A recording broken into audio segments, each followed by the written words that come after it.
ও মদিনার মাটি রে তুই যে বড় খাঁটি রে, ও মদিনার মাটি রে তুই যে বড় খাঁটি রে। আমার নবীজির কারণে, আমার নবীর কারণে, বলেন ও মদিনার মাটি রে তুই যে বড় খাঁটি রে, ও মদিনার মাটি রে তুই যে বড় খাঁটি রে। আমার নবীর কারণে, আমার নবীর কারণে, তুমি ছিলে ইয়াসরিব গিয়েছেন খোদার হাবিব, তুমি ছিলে ইয়াসরিব গিয়েছেন খোদার হাবিব, তোমার নসিব খুলে গেল রে আমার নবীজির কারণে রে, ও তোমার নসিব খুলে গেল রে আমার নবীজির কারণে রে। আমার নবীর কারণে, আমার নবীর কারণে, ও মদিনার মাটি রে তুই যে বড় খাঁটি রে, ওই মদিনার মাটি রে তুই যে বড় খাঁটি রে। আমার নবীর কারণে, আরে ওই মাটি যার গলায় রে মরণে তার ভয় নাই রে, বলেন ওই মাটি যার গলায় রে মরণে তার ভয় নাই রে, ওই গধুলাকে তা বীজ করে সাথে রাখিও রে, হাই রে দুলাকে তা বীজ করে গলাতে রাখবো ভোরে। আমার নবীর কারণে, আমার নবীর কারণে, ওই মদিনার মাটি রে তুই যে বড় খাঁটি রে, ওই মদিনার মাটি রে তুই যে বড় খাঁটি রে। আমার নবীর কারণে, আমার নবীর কারণে। তাকে একটা দোয়া শিখিয়ে দিলেন, রব্বানা যালামনা আনফুসানা ওয়া ইল্লাম তাগফির লানা ওয়া তারহামনা লানাকুনান্না মিনাল খাসিরিন। সুবহানাল্লাহ। এই দোয়াটা আমার আল্লাহ শিখালেন, এই দোয়াটাই আমার আল্লাহ রাব্বুল আলামিন পবিত্র কুরআনুল কারীমের ভিতরে আল্লাহ কোট করে দিলেন। এই জন্য এই পীর মাশায়েখগণ ওলি আউলিয়া যারা তারা এই তওবার সবক দেওয়ার সময় তারা এই রব্বানা যালামনা আনফুসানা ওয়া ইল্লাম তাগফির লানা এই আল্লাহ রাব্বুল আলামিনকে ডাকার জন্য এই দোয়াটা শিখায়া দেয়। এই তওবার মধ্যে এই দোয়াটা আপনারা পড়বেন। কেননা আদম আলাইহিস সালাতু ওয়াস সালাম আদি পিতা, উনি আমাদের আব্বা এই দোয়া করে তিনি ক্ষমা পাইছেন। আমরা তার সন্তান, আমরাও এই তওবার উপরে আমল করলে আমরাও ক্ষমা পেয়ে যাব। সুবহানাল্লাহ। আমার নবীজি সাল্লাল্লাহু আলাইহি সাল্লামের, যিনি আমার আদি পিতা হযরতে আদম আলাইহিস সালাতু ওয়াস সালাম, তিনি আয়েশায় তিনি মসজিদ তৈরি করলেন। সেই মসজিদের নাম হচ্ছে কি বলতে পারেন? কাবা শরীফ। মসজিদের নাম কি? কাবা শরীফ। এই বাইতুল্লাহ, আল্লাহর ঘর, হযরতে আদম আলাইহিস সালাতু ওয়াস সালাম প্রথম তিনি বানালেন। জোরে কন্যা সুবহানাল্লাহ। অনেক দিন পর হযরতে নূহ আলাইহিস সালাতু ওয়াস সালামের প্লাবনের সময় বাইতুল্লাহ কাবা ঘরটা যখন একটু ধ্বংস বিশেষ হয়ে গেল, প্লাবন হলো, বন্যার কারণে কাবা ঘরের ভিতরে সেখানে একটু ঘরটা মেরামতের প্রয়োজন হইল। ওই সময় নূহ আলাইহিস সালাতু ওয়াস সালাম তিনি ওই কাবা ঘরটা আবারও পুনরায় নির্মাণ করলেন। জোরে কন্যা সুবহানাল্লাহ। হযরত ইব্রাহিম খলিলুল্লাহর ঘটনা তো আমরা জানি। পুনরায় আবার যখন এই কাবা ঘরটা নির্মাণের প্রয়োজন হলো, আমার আল্লাহ সুন্দর করে কাবা ঘরটাকে মেরামত করার জন্য আমার আল্লাহ রাব্বুল আলামিন ইব্রাহিমকে আদেশ প্রদান করলেন। তখন হযরত ইব্রাহিম আলাইহিস সালাতু ওয়াস সালাম কাবা ঘরটা নির্মাণ করলেন। আমার নবীজির পূর্বে কাবা ঘরটা নির্মিত হয়েছে 3 বার। আর তারপরে যখন ইব্রাহিম আলাইহিস সালাতু ওয়াস সালামের পরে আর কেউ এই কাবা ঘর নির্মাণ করেন নাই। যখন নবীজি সাল্লাল্লাহু আলাইহি সাল্লাতু ওয়াস সাল্লাম হস্তির বছরে যখন জন্মগ্রহণ করলেন, হস্তির বছরে জন্মগ্রহণ করার পর আগ মুহূর্তে ওই বছরে হস্তি বাহিনীরা ওই কাবা ঘর না শুধু মক্কা নগরীর ভিতরে এমন ভাবে তারা আক্রমণ চালালো যে এই কাবা ঘরটা তারা ধ্বংস করে দিবে। এর জন্য অনেক ঘটনা বলবো না, শুধু মসজিদের সম্পর্কে আলোচনা করব। যখন ওই কাবা ঘরের উপর তারা এই হস্তি বাহিনীরা যখন ভাঙার জন্য চলে আসলো, আমার আল্লাহ রাব্বুল আলামিন উপর থেকে, আসমান থেকে আমার আল্লাহ কিছু আবাবিল শব্দের অর্থ হচ্ছে ঝাঁকে। আবাবিল শব্দের অর্থ কি? ঝাঁকে। আবাবিল কিছু পাখিকে আমার আল্লাহ রাব্বুল আলামিন পাঠালেন। পাখির আকৃতি কেমন হবে?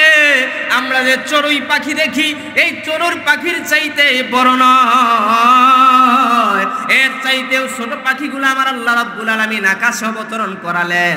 তার এই সৈন্যগুলো আল্লাহ পাঠালেন।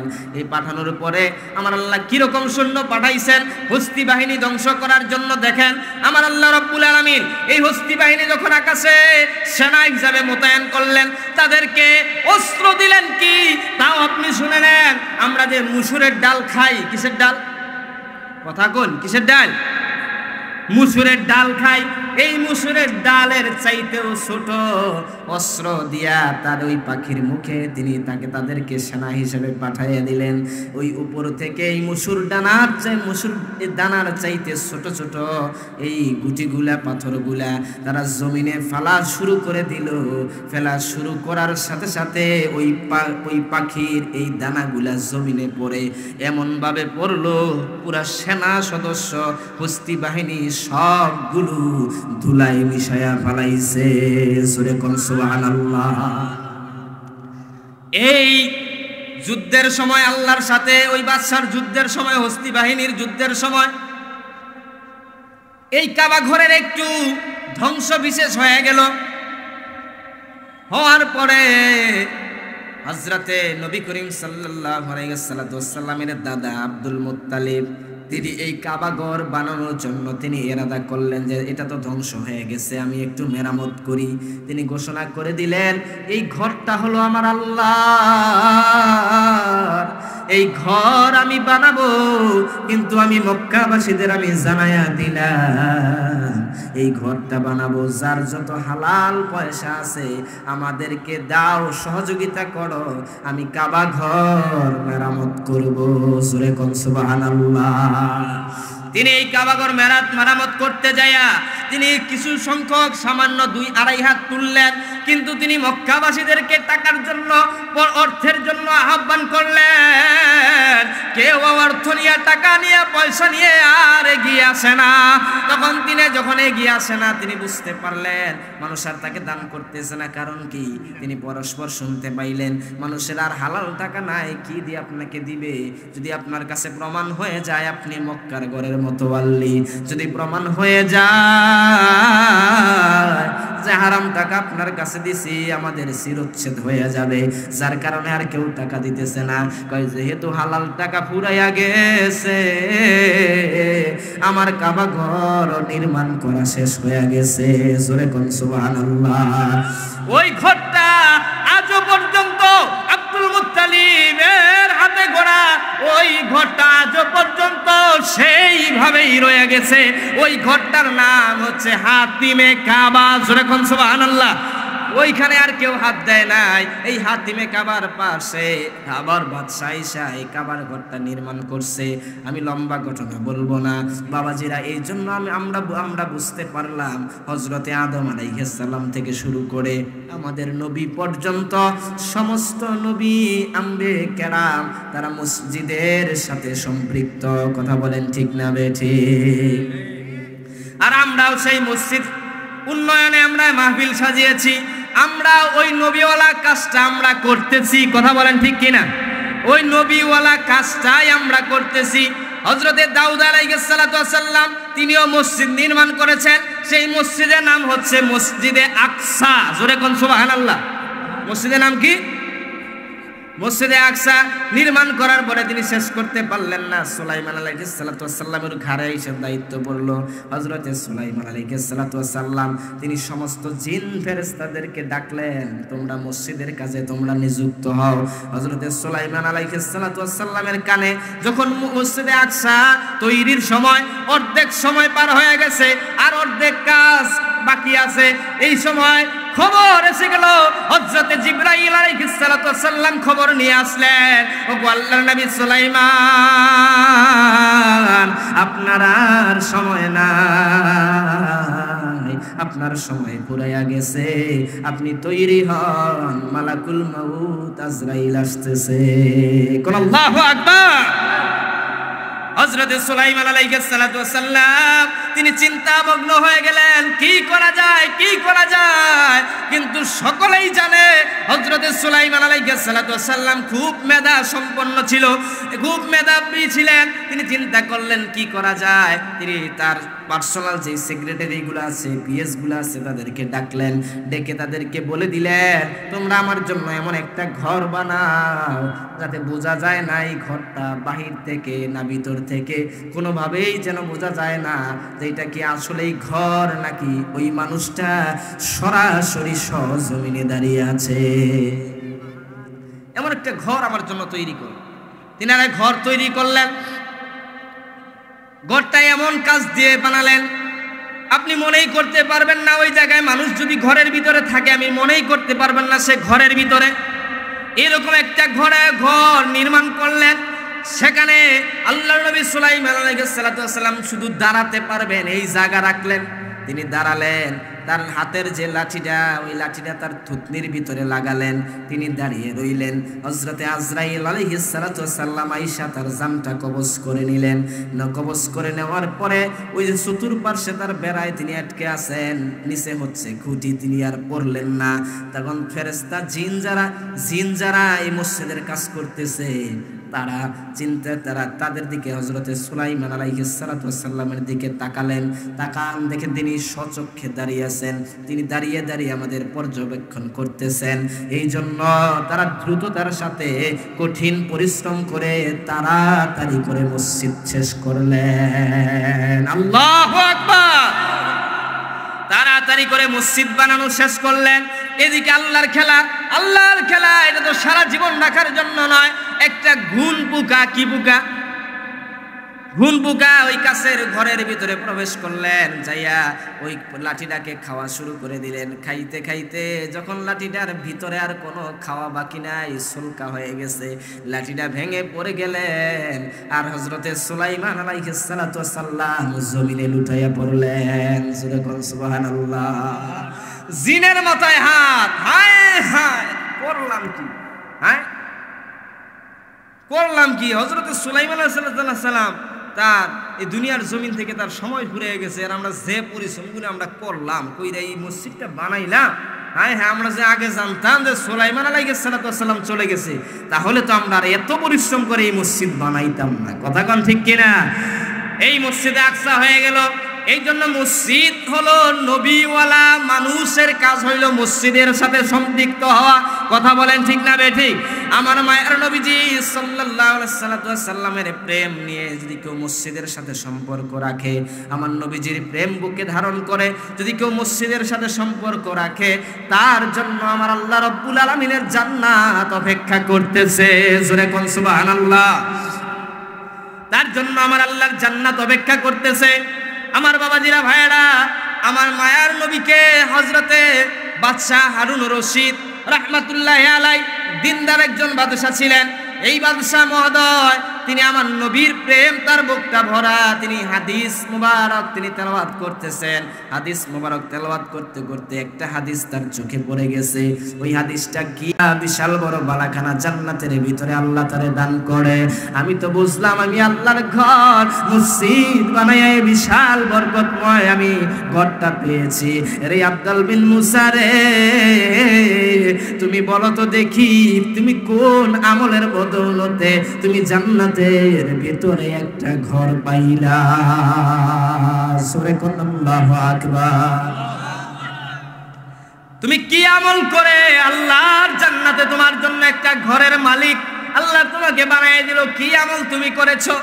আব্দুল বিন মুসা দু চোখের পানি ছেড়ে দিলেন, কান্নায় ভেঙে বললেন, সারা আমলনামার দিকে তাকাইলেন, পুরো আমলনামা খুঁজে দেখলেন তার আমলনামায় তেমন কোনো আমল নাই যেই আমলের বদৌলতে আমার আল্লাহ তারে এত বড় ফজিলত, এত বড় বরকতময় জান্নাত, এত বড় বালাখানা আল্লাহ তার জন্য লিপিবদ্ধ করে রেখেছেন। অনেক চিন্তা করে তিনি কান্না করে করে তিনি বুকে ভয় নিয়ে সাহসে সাহসে বাদশা হারুন রশিদকে ডাক দিয়া বলে, বাদশা মহোদয়, ও বাদশা নামদার, আপনার কাছে একটা আরজি করি। আমি আপনার কাছে আমি কোনো কিছুই লুকাবো না। আমি আমার পুরো আমল নামার খাতাটা আমি খোঁজ করে দেখলাম, এমন আমল আমার নাই রে যেই আমলের বদৌলতে আমার আল্লাহ আমার জান্নাত দেয়। কিন্তু আমার মনে পড়ে আমি যখন এই আপনি মসজিদ বানানোর জন্য ইচ্ছা পোষণ করলেন, আপনি যখন মসজিদ বানাইতে শুরু করে দিলেন, আমিও হাদিসটা পড়লাম, আমিও মনের ভিতরে আমি আল্লাহর নবীর হাদিসটা বললাম, মান বানা লিল্লাহি মসজিদান ওয়া বানাল্লাহু লাহু বাইতান ফিল জান্নাহ। যদি দুনিয়ার জমিনে কেউ মসজিদ বানায়, আমার আল্লাহ কিয়ামতের ময়দানে তার জন্য জান্নাতের ভিতরে আমার আল্লাহ তার মতন করে একটা ঘর বানাবে। জোরে কন্যা সুবহানাল্লাহ। আমারও তো ইচ্ছা হয়, আমিও তো মসজিদ বানানোর জন্য আমারও তো ইচ্ছা হয়, কিন্তু আমি এমনই গরিব, আমি দিন মজুর, আমি দিন আনি দিন খাই, আমি সারাদিনে শ্রম দিয়ে আমি সারাদিনে দিন মজুরি করে যা পাই এই দিয়ে আমার সারাদিনে যা আমি রোজগার করে সন্ধ্যার সময় বাড়িতে আসি, আটা কিনতে আর আমার বাজার সদাই করতে আমার শর্ট খেয়ে যায়। আমার সংসারে আমি আমার স্ত্রীকে ভালো করে একটা কাপড় দিতে পারি না, আমার সন্তানদের মুখে আমি ভালো কোনো খাবার দিতে পারি না। কিন্তু নবীজির হাদিস শুনে আমারও তো মসজিদ বানাইতে মনে চায়। কথা বলেন ঠিক কিনা? আমাদের মসজিদ বানাইতে মনে চায় কি চায় না? ওই আব্দুল বিন মুসা ডাক দিয়া বলে, আমি গরিব হলে কি হবে? আমি তো নবীর আশিক, আমি তো নবীর পাগল, আমি তো আল্লাহর জন্য পাগল, আমি তো জান্নাতের জন্য পাগল, আমিও তো মসজিদ বানাতে চাই। বাদশা নামদার, আমি মনে মনে চিন্তা করলাম আমার যে রোজগার, এই রোজগার দিয়ে আমার মরণ হইয়া যাবে, আমার কোনদিন এই আশা পূরণ হবে না। কথা ঠিক কিনা?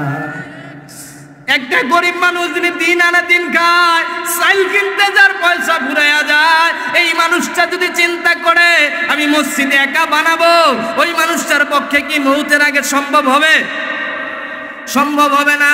আব্দুল বিন মুসা তিনি বলেন, আমি গরিব মানুষ, আমি চিন্তা করে দেখলাম আমার দ্বারা মসজিদ বানানো সম্ভব হবে না। আমি তাই নিজে নিজে নিয়ত করেছি আর চিন্তা করেছি কি করা যায়। আমি সারাদিন আপনার মসজিদ বানানোর কাজে সহযোগিতা করি। আমি যখন সন্ধ্যার সময় বাড়িতে আসি, আপনার ওই মসজিদ বানানোর জন্য যেই পাথরগুলা জমিনের মধ্যে রেখে দিয়েছেন, এই পাথর থেকে আমি 3টা পাথর, আমি ওখান থেকে একটা পাথর আমি সংগ্রহ করে নিয়ে আসি। আমি কেউ জানি না দেখে, কেউ জানি না বুঝতে পারে, লুকাই একটা পাথর আমি নেই। এই পাথর নিয়ে আমি বাড়িতে যাই। যেহেতু আমাদের মরুভূমির এলাকা, এই মরুভূমির এলাকায় কিছুক্ষণ খুঁড়লে পাথর পাওয়া যায়, তাই আমি আমার ঘরের ভিতরে, বাহিরে নয় আমার ঘরের ভিতরে আমি একটা কূপ খোঁড়া শুরু করে দিলাম। একটা কূপ খোঁড়া শুরু করে দিলাম। আমি কূপ করতে করতে আমি 1 হাত 2 হাত 3 হাত 4 হাত এইভাবে যাইতে যাইতে 60 হাত পর্যন্ত যখন আমি মাটির নিচে যাইলাম, যাওয়ার পরে আমি